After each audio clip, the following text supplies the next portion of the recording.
things change as we're going forward. And so, yeah, you make these assumptions in the beginning, and we tell people these things for years, right? And then it gets to this point where you're like, oh, I'm not exactly certain that that's true, and it changes things, except then people are like, well, you're a revisionist historian, and that's not really the case. I'm not changing history. I just have new evidence, right? Like, this is the first I've heard this. So thank you. I appreciate that.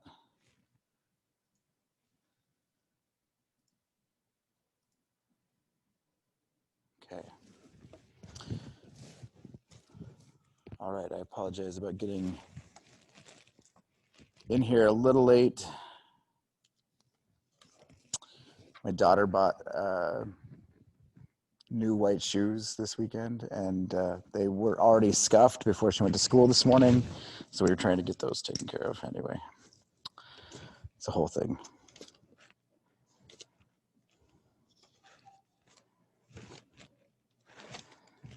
Let's see, where's the first section?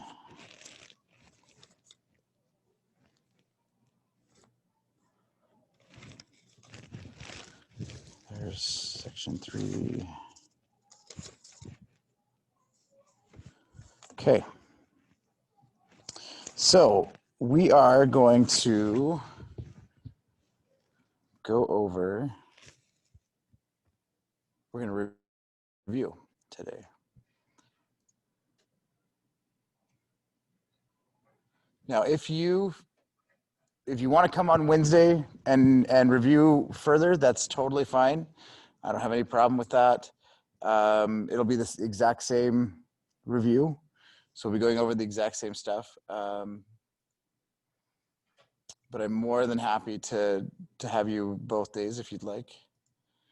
Let's see, let's do it this way. Let's open that up. So here we are, week 4. Let me go over a couple of things before we get started on the exam or on the review. And let's share this Zoom, people.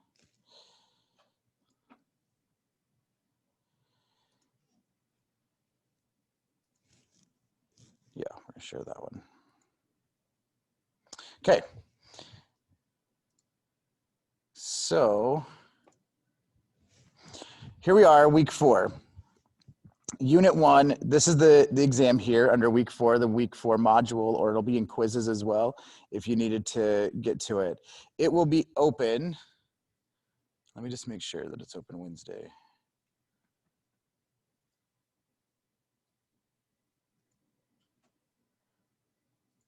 It is not.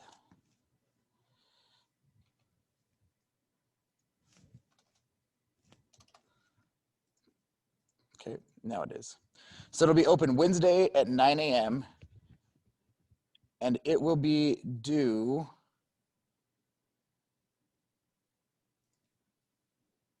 there we go. 9 a.m. It will be due Sunday night at 11:59. Okay, so with that in mind, the idea is that at any point after Wednesday morning, so after class Wednesday, you can go on and take the exam anytime. However, like I've said multiple times, this time on Friday is allotted for you to take the exam. Okay, so come Friday, we will not have class Friday, and you'll be able to take it at any point, okay, from Wednesday on, but this time is allotted if you'd like to take it Friday morning. So there'll be no class on Friday. The exam is here, okay, and you just click on it, follow through. There are 4 essay questions. They're worth 50 points apiece. So the entire exam is worth 200 points. Okay. 4 essay questions. We'll go over what it is that I'm looking for today. Like I said, if something happens and it's Sunday afternoon, Sunday evening, and you're like, there's no chance I'm going to be able to take this exam, email me. It is easier for me to extend the deadline to Monday night than it is for me to do a whole new exam once it closes. So if there's any chance that you could do that, that doesn't mean I can't. I can definitely do it, but I would much rather you just email me on Sunday and say, hey, I need this extended. And I don't need to know why. Okay. I really don't. I don't want to be the person who is judging whether or not that's an acceptable reason. And so I'd rather you just be like, I wasn't able to get the exam done, and let me know. Okay. And I'll extend it. However, it is open Wednesday morning to Sunday night. You should be able to find some time within there. And Friday looks like the best time, right? Friday morning, if you can't do it any other time, you will not have class Friday morning and just jump on and do it that way. Okay. So there is that. Any questions about the exam? And obviously what I'm asking for is any logistical questions, because obviously we haven't gotten into the review yet. Okay. Okay. So let's talk about the review. So here's what I like to do with the review is I really would like to go over the review, the questions, and what exactly it is that we're trying to do here today. But I want you all to give me the answers. Okay, so hopefully you all have taken notes along the way. Here we go. Notes along the way, and that will help us to come up with the answers to some of these questions. So feel free, but I hope that you're able to do that at this point. So exam is here. Let's start with the first one. So the first question on the exam has to do with characteristics of Neolithic Age civilization. Okay, so I'm looking for 3 characteristics of early civilization. That's what that question is about. But first, right, that first paragraph is about the history. So what is the difference between Paleolithic and Neolithic civilization?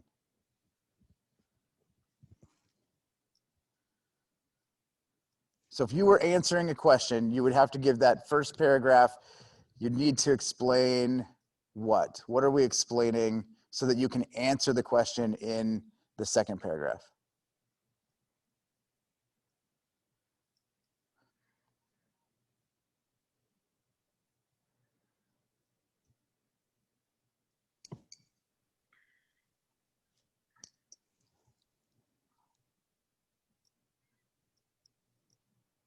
I think that 3 main characteristic of early civilization was domestic crops and domestic animals. Yep. And art, I think. So art is one, yeah. Okay, so you've got domestic crops,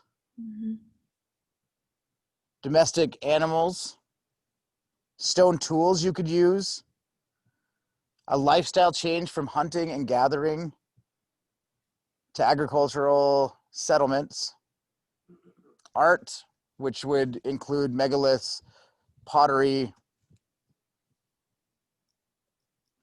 It's the beginning of farming.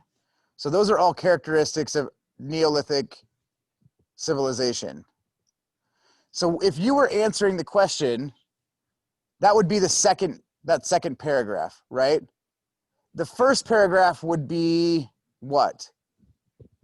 Really, there's going to be this transition between the two, right? So what is that transition? And what would you be talking about with Paleolithic people? And really, we're going to talk about some of this in a minute anyway, but there is there is this idea of civilization starting and what is going on before civilization is getting started.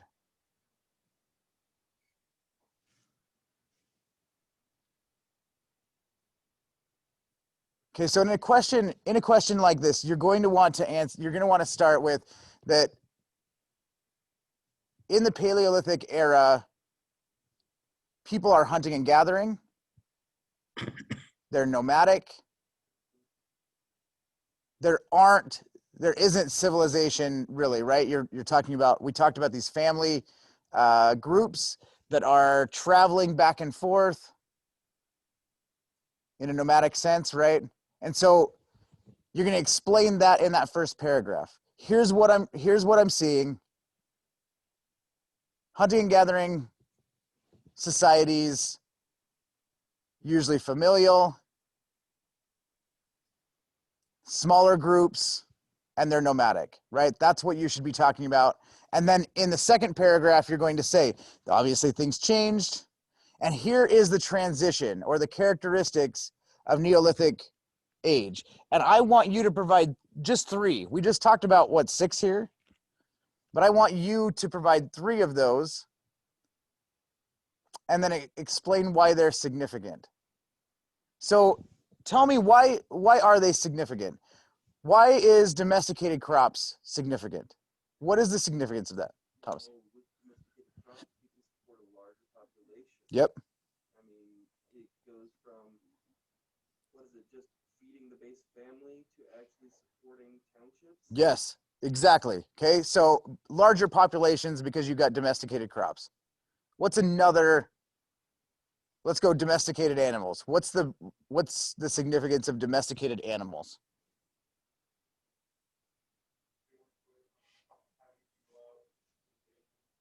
Yeah, right. Okay, so that's perfect. These are the things that you should be looking for. And the reason that I'm asking you to give me 3 is I really want you to give me the 3 that are most important to you, the 3 that you think are most important, so that you can explain to me the significance. I don't necessarily need you to argue why those 3 are the most significant, but I want to see why you believe those 3 are significant. Okay, so if you don't think that pottery or art, megaliths, those things are important to you, and you don't add, then you're not going to add that one, right? You're going to add something else, and you're going to talk about why those things are important. Does that make sense? Okay, so if we're answering the question, first paragraph, Paleolithic societies were smaller, they were nomadic, they were hunting and gathering societies. That transition, this is also the transition to the second paragraph, that transition to Neolithic era, we saw domestication of crops, the domestication of animals, we saw art, we see society, like civilizations start to spring up, and this provides for larger, domestication of crops provide for larger populations. Urban societies, we talked about that first week. So more urban societies. Domestication of animals leads to protection of families. It leads to being able to till crops. You're able to have your food there. You're not having to go out and find food. You can use your domesticated animals for that. We're starting to see the beginning of farming. We're moving out of stone tools and into bronze tools. And that's kind of that is kind of a leap, but I would take that. Okay. Okay, so that would be question 1. Any questions on how to answer that question, or maybe more information on that?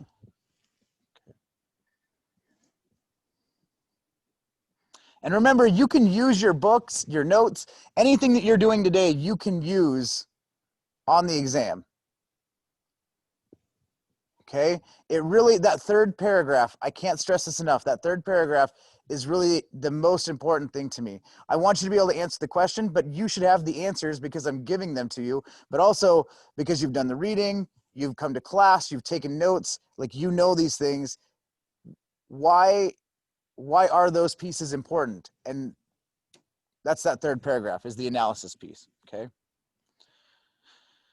There's the second question is about early river basin civilizations. And so we've got to talk about 3 characteristics that set these cities apart. So what I'd want you to explain in the first paragraph is how these cities grew up around rivers.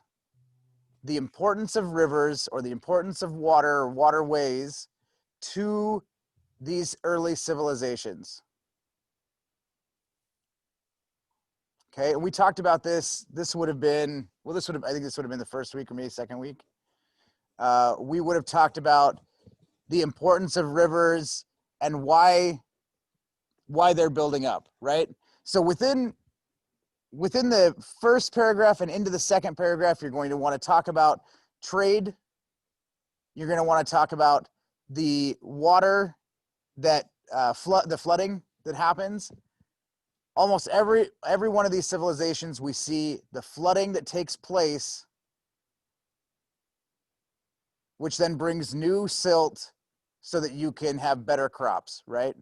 You'd want to talk about those things. So the flooding, the trade, and then honestly, food out of the river is another big one. Okay, so those would be 3 characteristics that you could use in answering this question. Now, it does ask for you to compare and contrast these early civilizations. So within this first to second paragraph, let's say the third paragraph is providing what's important about these differences. So although we see that they're growing up around rivers, that would be the comparison. The contrasting piece would be that you have different food types around the world that are going on. So different foods, even though they're very similar in these rivers. We're seeing that when environmental changes happen, when rivers dry up, that now people are migrating and trying to get to other places. We see that China, this is the biggest one, that China happens to have a problem when the river dries up, that for 1,000 years, they can't get things, it changes their society from urban societies to smaller agrarian societies, which is going to lead to dynasties, which we'll talk about. I think it's next week that we start talking about dynasties, but that is the important part there. Okay. What else did you see? Is there anything else that you saw that I'm missing?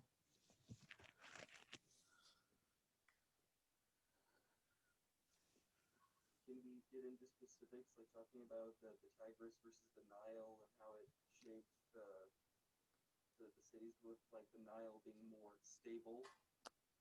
Of course. Yes, of course. So in case you didn't hear that, Thomas is asking if you can get into more specifics. Yes. The more specific you get, the better off it will be, because it will show that you did the reading. Okay, and that you want to demonstrate that, obviously. So I think that that's an important piece as well. So any of those things I think are important for you to be able to include here. Okay.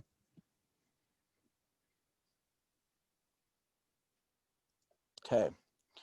Let's go to question 3 then. So the third question is, I think, a really good broad question. And I remember putting this together and thinking that this should really be a no-brainer here. Okay, but the question asks about, like, you shouldn't be able to really fail this question. but it's provide reasons for human settlement patterns around the world. So some of these things that happen, that go on, there are certain characteristics that happen, okay? One of those could be climate change. We see that throughout the first couple of chapters, that as the climate changes and things, as it gets hotter, as water dries up, things get arid, and now you're seeing these people moving, right? So if you're talking about a first paragraph would be rivers flooding, silt coming in and being able to grow things, but then we start to see these characteristics change. It may be due to climate change. It may be other factors. You may see other factors that you'd rather talk about, which is totally fine, okay? But the second half of this question is asking you, do you agree or disagree with historians who suggest that climate change was a mitigating factor? And so now you have to argue in that third paragraph whether you agree or disagree. Do you see that it's climate change at that point in time that dried up rivers, or is it something else that led people to leave those urban centers? Okay. And you may see it as something else. You may think that that climate change was a small factor during that period of time, and maybe you'd like to talk about that. But you do need to address climate change in some way, right? Yeah, it happened. It just wasn't as big of a deal, and we can see that food production was low or whatever that might be. Except even that, if food production is low, there's a reason behind that, which I would suggest is climate change. But this is your answering the question, not me. So in this question, we'd want to talk about people leaving and going to the Pacific, like around the Pacific, right? So you're seeing people leave mainland China and get out into the Pacific, and they're not, as they're traveling or as they're leaving, they're taking food with them. And part of that has to do with climate change. Part of that has to do with they're just interested in finding out more about those islands that are out there, right? Does that make sense? So if you're answering a question on the exam, you definitely want to talk about the Pacific, the Indus River Valley, Mesopotamia. I would even suggest bringing in the Americas, right? You want to see that those people are moving. And what did we talk about in the Americas? Do you remember? Why is technology slower in the Americas than it was? Do we remember this? Something about having like similar resources across the country. Yeah. So similar resources, all the resources were the same in the Americas, regardless of where they're at, whether it's North or South America. And as people travel, they're in smaller groups. And because the resources are similar, because they're all growing corn, there's not a lot of extra technology on top of the amount of animals. They're not domesticating animals at the same rate that they are in Mesopotamia, okay? Anybody have a question about question number 3?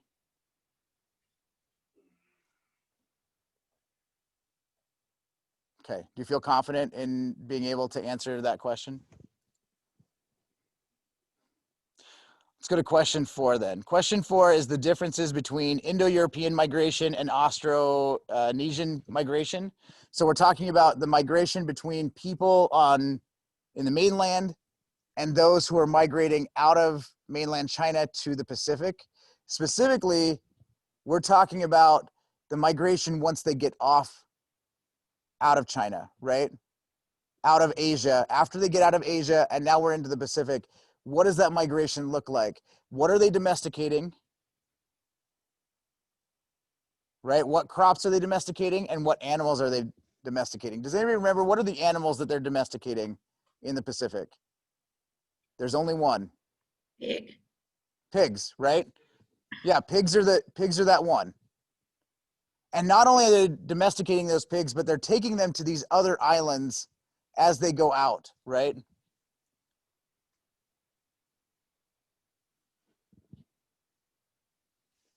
We talked about last week the importance of one thing, regardless of who's migrating. It has to do with the land. It has to do with the area that they're in. What is that large overarching theme that makes each area different? Do you remember? I may be asking this question way too vaguely. There was one thing that we talked about, and it's the reason for change. This is question number 4. We're going to want to talk about 3 differences between, but really there is one major thing that I want you to talk about in question 4, and it's the environment, right? Each environment is different, and that leads each community or each civilization to kind of spring up in their own way. Does that make sense? So if you're on an island, your domestication of crops looks different than if you are in Asia or around the Mediterranean or in the Americas. This is where you're going to want to talk about that in the Americas, things are different because you're not domesticating animals. That comes much later in the Americas. You're domesticating corn, and because everybody is growing corn, you have these populations that are growing up and providing large populations, but nobody's really, you're not getting the civilizations that we have in other areas. We're getting temples, we're getting these large civilizations that are happening and a lot of people, but the growth looks like urban sprawl in these areas rather than these urban centers that we're getting in Asia and around the Mediterranean, right? And we talked about this last week, that the reason for this is the environment that they're growing up in. So because the environments are different, the adaptation is going to be different. That is the difference. So if you're answering this question, explain the differences that existed, adaptation and the environment. You're going to have a different civilization in the Pacific than you're going to have around the Mediterranean, even though you're both around water, right? Part of that has to do with food production or domestication. Part of that has to do with animal domestication. What else do you see? Do you see some? I mean, what am I missing?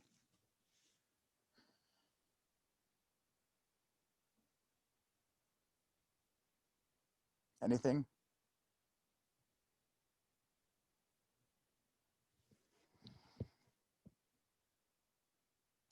So if we were talking about the differences between Indo-European migration, what we see is that climate change impacts Indo-European migration because as rivers dry up, as things become more arid, you turn to animal domestication, and all of a sudden those urban centers start to lose people to the periphery, right? People are going out to find other resources, and they're moving on the land, but they're able to stay in these areas just outside of the urban centers. Yeah, they're living in smaller societies, but they're able to stay within the same vicinity.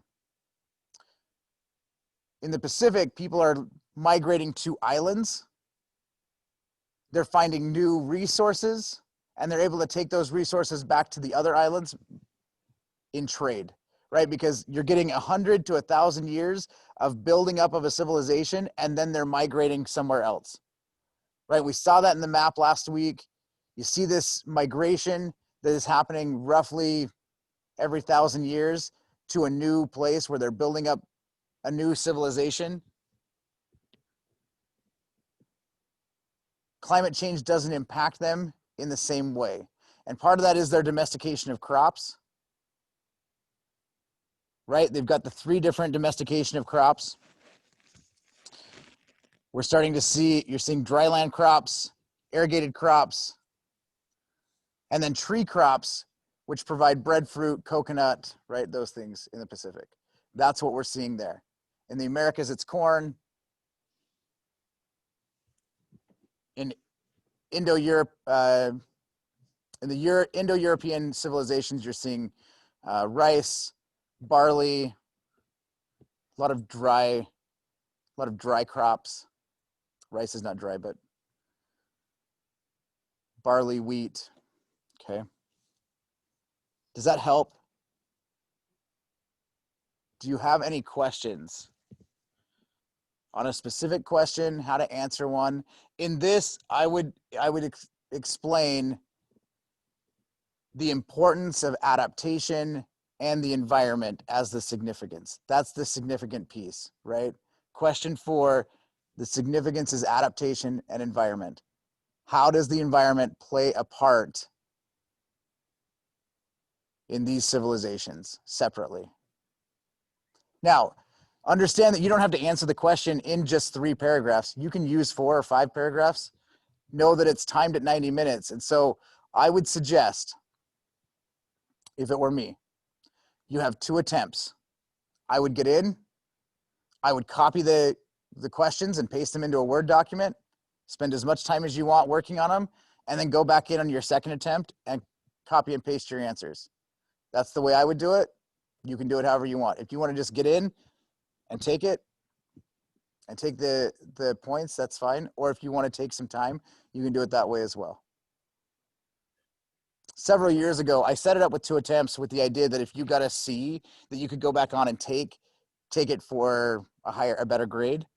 And then somebody said, you know, I can go on that first attempt, copy and paste the answers, work on it at my leisure, and then go back and copy and paste my answers. And I've just left. In fact, I've started telling you all that that's the way you can do it if you're interested in doing it that way. You'd be amazed at the amount of people who still just go in and take it for the first time and take that grade, which is, it's your thing, not mine. Okay, any questions?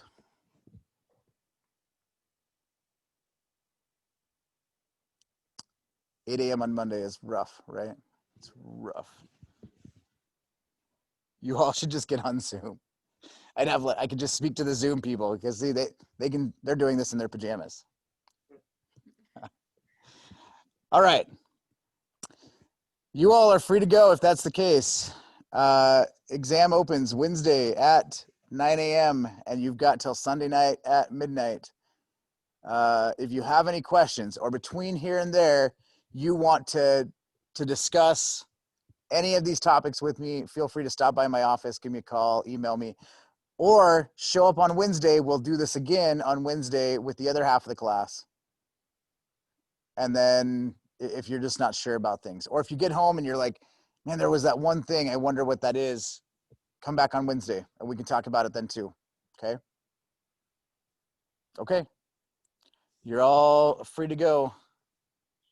Thank you. Have a nice day. Thanks, you too. Thanks.